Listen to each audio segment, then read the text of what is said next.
Assalamualaikum warahmatullahi wabarakatuh. Baiklah, pada pertemuan ketiga ini kita akan membahas materi poset, partially ordered set atau himpunan terurut parsial.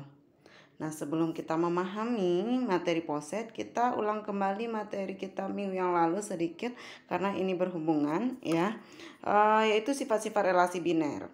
Nah, yang pertama yaitu sifat refleksif. Jika relasi R pada himpunan A disebut refleksif ya jika A, A elemen dari relasi R untuk setiap A elemen A.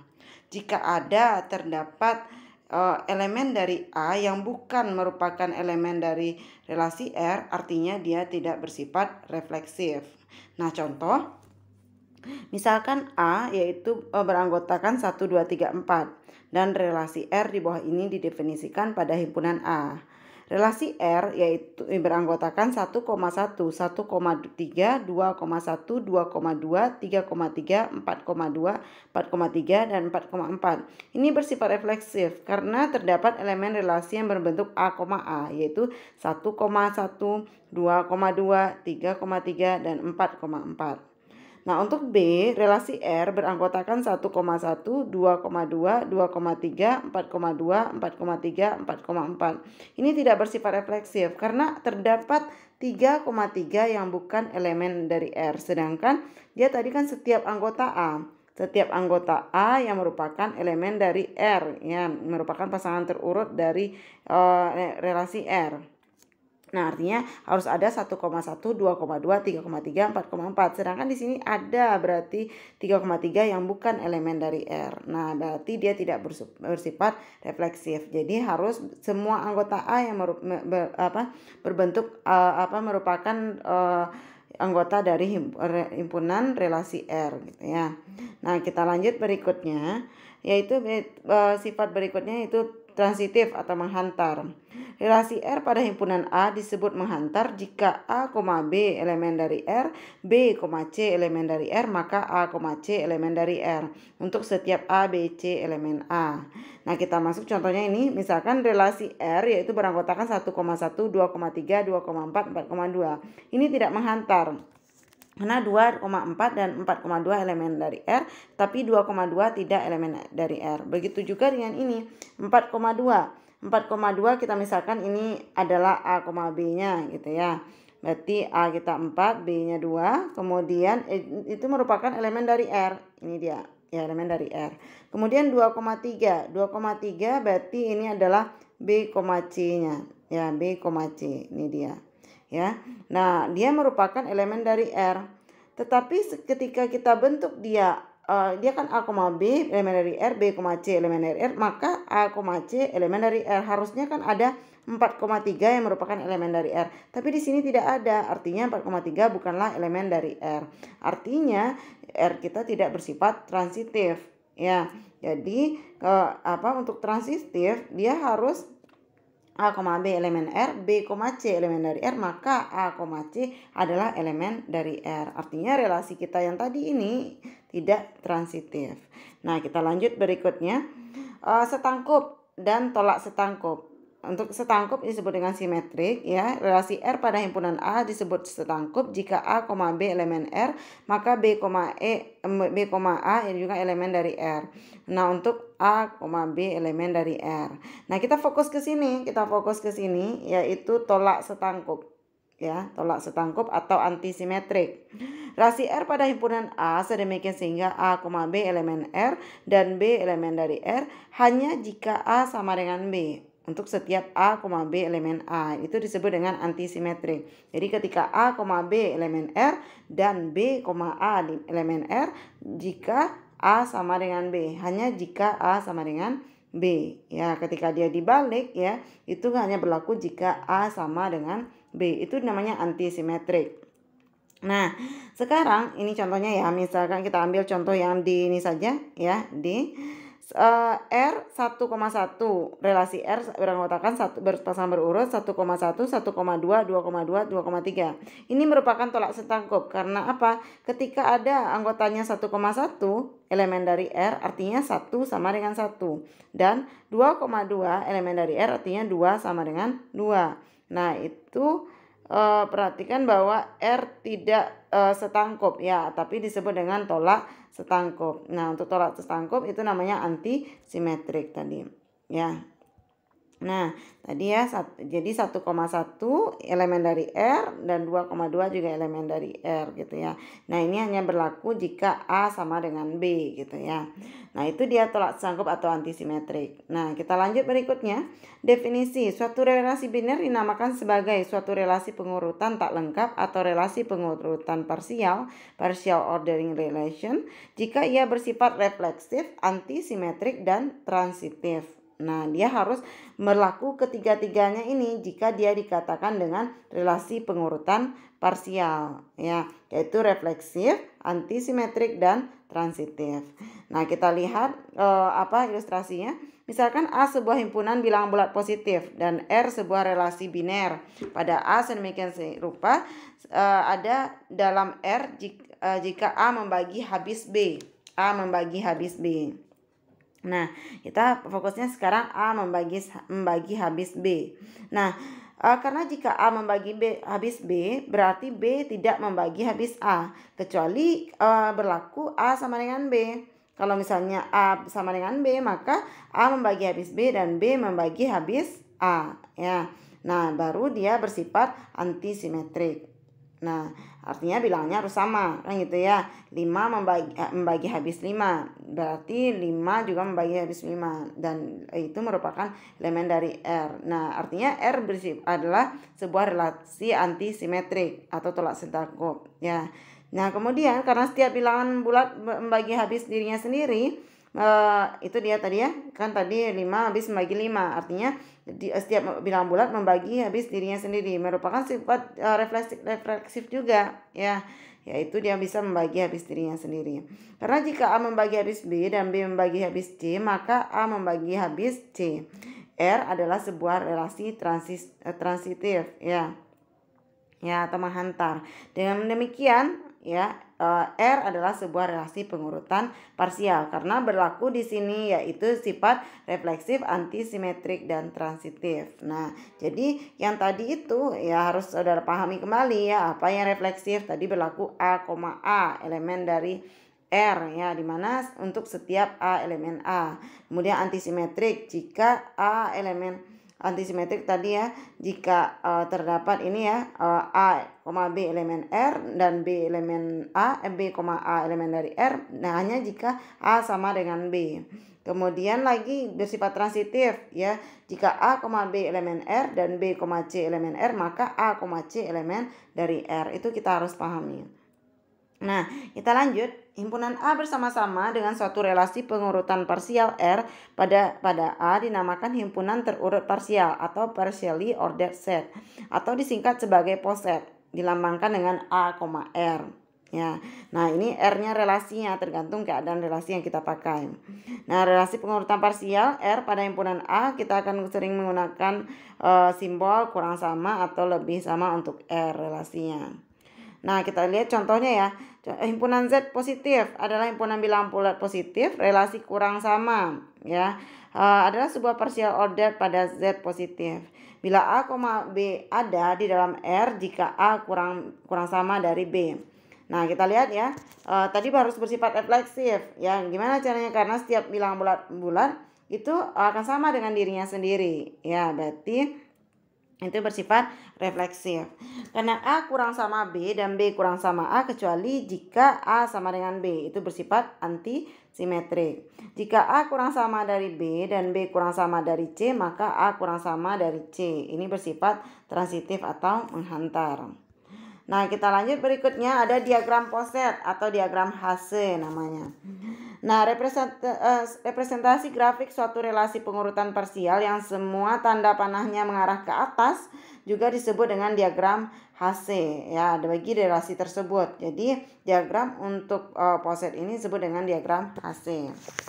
Nah, kita lihat ini ya, himpunan A yaitu 1, 2, 3, 4, 6, 8, 12, 18, 24. Anggap pengurutan parsial dari pembagian pada himpunan A jika A dan B elemen A lebih sama dari B ya, jika dan hanya jika A habis dibagi B.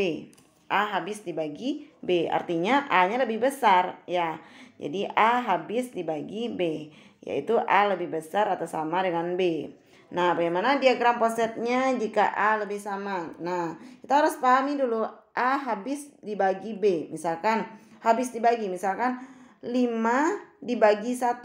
Berapa hasilnya? 5. Artinya 5 habis dibagi 1. Misalnya 4 dibagi 2 itu sama dengan 2 hasilnya. Hasilnya 2. Ya, artinya kan dia tidak bersisa. Nah, maka 4 habis dibagi 2. Nah, kecuali seperti ini, 5 dibagi 2. Itu jawabannya 2, sisanya 1. Ya, artinya dia bersisa dan tidak, artinya 5 tidak habis dibagi 2. Nah, artinya habis dibagi dia mendapatkan hasil bilangan bulat gitu ya. Nah, kita lihat ya. Jadi A 1 2 3 4 6 8 12 18 24 ya. Nah, kita punya ini ya. Kita lihat. Berarti kita lihat di sini 24 ya. 24 itu habis dibagi 18? Tidak ya. Berarti kita 18 kita taruh di sini dulu ya. Kemudian 24 habis dibagi 12? Benar, dapatnya 2 ya. 24 apakah habis dibagi 8? Benar ya. Nah, kita urut berikutnya ke bawah lagi ya. Atau kita lihat dulu sebentar, mohon maaf ya. Berarti 24 kita ke ataskan sedikit ya. Kita ke ataskan karena takutnya ke bawah nanti nggak sampai. Nah, ini 24 nggak habis dibagi 18. Berarti 18 kita taruh di sebelahnya aja. 24 habis dibagi 12 ya, dibagi 12. Benar, yaitu 2 jawabannya ya. 2 ya. 24 habis dibagi 8, berarti itu dapatnya 3 ya, berarti 8 di sini. Nah, kemudian 18 kita lihat di 18 lagi. 18 apakah habis dibagi 12? Nggak bisa ya. 18 habis dibagi 8 juga tidak bisa, jauh dia ke sana. 18 dibagi 6 ya, 18 bisa dibagi 6 ya, habis dibagi 6. Nah, kemudian 12 juga habis dibagi 6, berarti kita bisa taruh ke sana ya. Kemudian lagi apa tadi ya, 18 habis dibagi 9. Mohon maaf, 9-nya lupa tadi ya. Dia harusnya ada angka 9 di sini. Ada 9 satu lagi anggotanya ya. Ya, berarti habis dibagi 9 ya. Kemudian lagi 12 habis dibagi 4 ya, benar, bagi 4 ya. 8 juga habis dibagi 4 ya. Kemudian 4 dan 6 bisa dibagi 2 ya. Ini bisa dibagi 2. Bisa 2 di sini ya. Kemudian 6 dan 9 bisa dibagi 3 ya. 2 dan 3 itu habis dibagi 1 ya, 1. Nah, kalau kita bentuk diagramnya ya, ini diagramnya ya, tanda panahnya selalu ke atas, berarti kita kasih panah ke atas ini ya. Nah, gini. Oke. Atau kalau misalnya kita ini kebetulan dia kan habis dibagi ya, habis dibagi ya.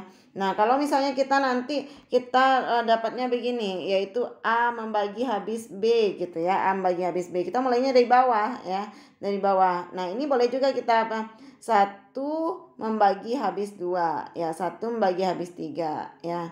2 membagi habis 6 ya, 2 membagi habis 4 gitu ya. Kalau kita mulai dari bawah kita membacanya berarti ini kalau kita membaca dari bawah berarti ini bukan A membagi habis B ya, berarti B membagi habis A gitu ya. Ya, jadi karena B-nya lebih kecil gitu ya. Kan tadi A-nya lebih besar dari B kan gitu ya. Artinya B-nya lebih kecil gitu ya. Berarti 1 membagi habis 2, 1 membagi habis 3, 2 membagi habis 6, 3 membagi habis 6 gitu ya. Nah, itu dia. Nah, kalau kita bentuk dia untuk diagram hasilnya, boleh kita hilangkan juga panahnya gitu ya. Kita ubah hilangkan panahnya. Nah, kita lanjut berikutnya, itu dia yang diagram HC poset ya. Poset A lebih dari, lebih atau sama ya. Nah, jadi kita pahami lagi ya, 24 dibagi dengan, bisa dibagi dengan 12 ya, habis dibagi 12 ya. Nah, 24 nggak bisa dibagi 18 ya. 18 itu habis dibagi 6. Jadi kita urutkan tergantung apanya? Tergantung himpunan A-nya ini gitu ya. Tergantung himpunan A-nya ya. Nanti kita sambung-sambungkan. Boleh kalau misalnya dia 18 misalnya bisa dibagi 4, besok kita bisa tambahkan panahnya ke 4, boleh, jauh-jauh boleh. Tapi kebetulan 18 nggak bisa dibagi 4 kan, jadi makanya dia terurut jadinya ya. Oke, kita lanjutkan berikutnya, itu dia diagram HC ya. Nah, berikutnya ini tugas, silakan bentuk diagram HC-nya ya. Nah, titik ekstrim ya. Misalkan A yaitu kurang sama ya, relasinya kurang sama, sebuah himpunan terurut parsial. Suatu unsur A di dalam A ya. Unsur A kecil di dalam A besar dalam himpunan A dinamakan unsur maksimum ya, maksimal elemen jika tidak ada unsur B di dalam A yang bersifat A tidak sama dengan B dan A kurang sama dari B. Nah, suatu unsur di dalam A dinamakan unsur minimum jika tidak ada unsur B di dalam A yang bersifat A tidak sama dengan B, B kurang sama dari A. Nah, ini upper bound, ada batas atas ya. Nah, ini definisinya ya. Nah, kita lihat ke contoh untuk lebih pahamnya, kita lihat ke contoh. Nanti saudara pahami ini definisinya ya, batas atas dan batas bawah. Kita lihat ya. Untuk contoh kita kembali ke sini aja ya. Misalnya batas atas dari, kita ambil batas atas dari 4 dan 6. Misalnya 4 dan 6 ya. Apa saja batas atas dari 4 dan 6? Kita lihat. Batas 4 dan 6 yaitu adalah 12 pertama ya, 12 ya. Yaitu 12. Batas atas yang pertama 12, kemudian lagi yang berelasi dengan 4 dan 6 ya. Artinya apakah 18 nggak masuk? Tidak, karena 4 tidak bisa dibagi dengan 18 tidak bisa dibagi dengan 4 ya. Jadi yang berelasi ke atas terus gitu ya. Berarti 4 dan 6 itu batas atasnya 12, kemudian 24. Nah, itu dia yang berelasi terus ke atas gitu ya. Nah, kita lanjut berikutnya yaitu batas atas terkecil. Batas atas terkecil, mana dia yang terkecil? Yaitu 12 ya. Nah, jadi batas atas terkecil adalah 12. Selanjutnya kita tentukan ya, yaitu batas bawah lagi ya, batas bawah. Mohon maaf. Mana gambarnya tadi? Batas bawah ya. Nah, batas bawah, untuk batas bawah itu misalnya kita butuhnya batas bawah dari 8 dan 12 misalnya. 8 dan 12. Nah, mana dia batas bawah dari 8 dan 12? Kita lihat batas bawah dari 8 dan 12 yang terhubung dengan 8 dan 12 itu adalah 4 ya. 4. Kemudian apa lagi? 2. Kemudian 1. Jadi yang terhubung dengan 8 dan 12 itu adalah 4, 2, dan 1 ya. Nah, kalau batas bawah terbesar ya, itu adalah yang terbesar mana? Yaitu 4. Itu dia. Nah, itu dia untuk batas atas dan batas bawah ya. Nah, jadi untuk ini saudara pahami lagi definisinya di sini ya nanti ya. Tapi itulah kalau dicontoh. Kalau misalnya Ibu sebutkan saja definisi nanti saudara tidak paham ya. Tapi definisi ini apa gunanya? Supaya kita lebih memahami jika untuk contoh-contoh lainnya gitu ya. Nah, jadi untuk contohnya seperti itu. Nah, ini ada tugas, silahkan dikerjakan. Nanti akan Ibu berikan link untuk tugasnya. Assalamualaikum warahmatullahi wabarakatuh.